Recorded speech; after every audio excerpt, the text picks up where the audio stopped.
ময়নায় BJP কর্মীর রহস্য মৃত্যু। রবিবার থেকে নিখোঁজ সুব্রত অধিকারীর দেহ উদ্ধার হয় বাড়ির পাশের পুকুরে।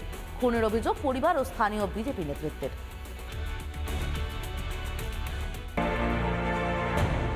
রবিবার থেকে নিখোঁজ বিজেপির সেই কর্মীর দেহ উদ্ধার হলো বাড়ির পাশের পুকুর থেকে। মায়ের চোখের জল বাঁধ বাঁধছে না। যে সে খুন করেছে, ওকে কেউ মেরে ফেলাইছে গো বাবা, আর কিছু না রে বাবা রে। ধৈর্য রাখুন।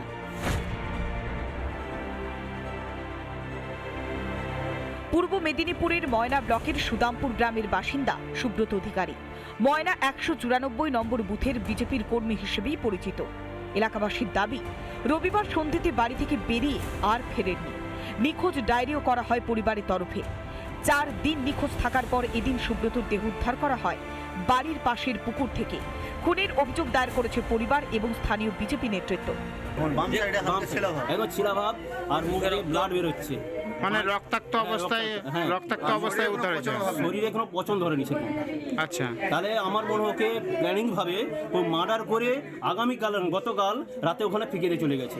গালে ডান পাশে বাম পাশে একটা আঁচড়ানোর দাগ ছিল, মুখ থেকে কাঁচা রক্ত দেখা গেছে এবং কপালের ধারেও একটা আঘাতের চিহ্ন আছে। ভয় বিজেপি কর্মীদের আছেই, আজকের দিন হলে কি না কি ওরা করে, সুতরাং সেই থেকে তো আরও সন্দেহ বেশি হচ্ছে। বিজেপি কর্মী রহস্য মৃত্যু। পরিবারের পক্ষ থেকে খুনের অভিযোগ দায়ের করা হয়েছে। বিধানসভা নির্বাচনের আগে জানি সরগরম ময়না। রিপাবলিক বাংলা। শাহের সঙ্গে বৈঠকের পর ফের ময়দানে দিলীপ ঘোষ। শ্রমিক ভট্টাচার্যের সঙ্গে বৃহস্পতিবার বৈঠক করলেন দিলীপ। বৈঠক শেষে রাজ্য বিজেপি সভাপতির বার্তা, মাঠ জুড়ে খেলবেন দিলীপ ঘোষ। বুধবার কেন্দ্রীয় স্বরাষ্ট্রমন্ত্রী অমিত শাহের সঙ্গে বৈঠক। বৃহস্পতিবার মিশন মোডে দিলীপ ঘোষ। বিজেপিকে জিতিয়ে ক্ষমতায় আনা পশ্চিমবাংলায়, এটাই আমাদের কাছে মিশন। আর আমি 10 বছর ধরে এটা নিয়ে কাজ করছি। পার্টি ঠিক করবো আমি কি করব। বৃহস্পতিবার সল্টলেকে রাজ্য বিজেপির কার্যালয়ে দীর্ঘ বৈঠক। দিলীপ ঘোষের সঙ্গে দীর্ঘক্ষণ কথা বলেন রাজ্য বিজেপি সভাপতি শ্রমিক ভট্টাচার্য। সেই বৈঠকে ছিলেন অমিতাভ চক্রবর্তীও। সামনের 26-এর মহারণ, সেখানে কি ভূমিকা হতে চলেছে রাজ্য বিজেপির প্রাক্তন সেনাপতির? দিলীপ ঘোষ কি বাড়ি বসে থাকার লোক নাকি? দিলীপ ঘোষ প্রায় কৈশোর থেকে এই সংগঠনের সঙ্গে যুক্ত, flesh and blood of this organisation. তো দিলীপ ঘোষ বাড়িতে বসে থাকবেন কেন? এই নির্বাচনে সংঘবদ্ধ বিজেপিকেই দেখতে পাবে। রূপরেখা তৈরি করছিলেন, কখন কে কিভাবে ময়দানে নামবে সেটা তো ঠিক করবে পার্টি। মাঠ জুড়ে খেলবে। দলে একের পর এক গুরু দায়িত্ব সামলেছেন দিলীপ ঘোষ। প্রায় 6 বছর রাজ্য সভাপতি, তারপর বিধায়ক ও লোকসভার সাংসদ। এহেন দিলীপ ঘোষকে সেভাবে বেশ কয়েক মাস ধরে দেখা যায়নি।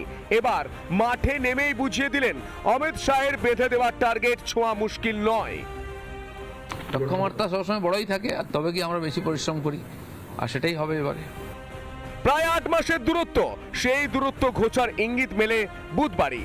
আজ বৃহস্পতিবার দিলীপ ফের ময়দানে, লক্ষ্য একটাই, তৃণমূলকে উৎখাত করা। রিপাবলিক বাংলা।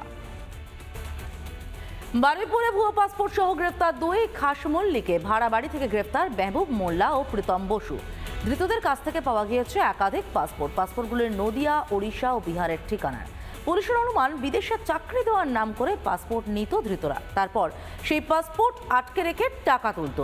ধৃতদের বারুইপুর মহকুমা আদালত পুলিশ হেফাজতের নির্দেশ দিয়েছে।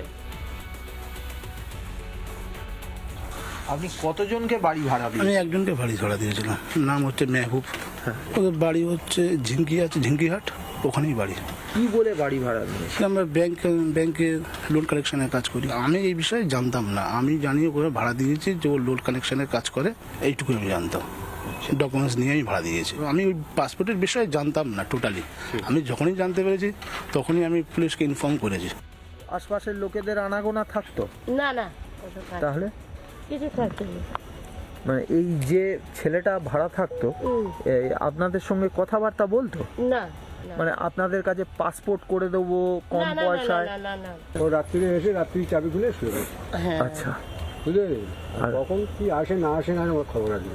ভাড়া দেওয়ার সময় আমরা কথা বলি না। মানে কম পয়সায় পাসপোর্ট করে দেবো বলে আপনাদের সঙ্গে আমাদের সঙ্গে কোনো কানেকশন আছে না। কখন আসতো না আসতো আমরা অতটা খবর আছে না। নানা ধরনের কন্টেন্ট দেখার জন্য লাইক করুন, শেয়ার করুন আমাদের ফেসবুক পেজ, সাবস্ক্রাইব করুন আমাদের ইউটিউব চ্যানেল।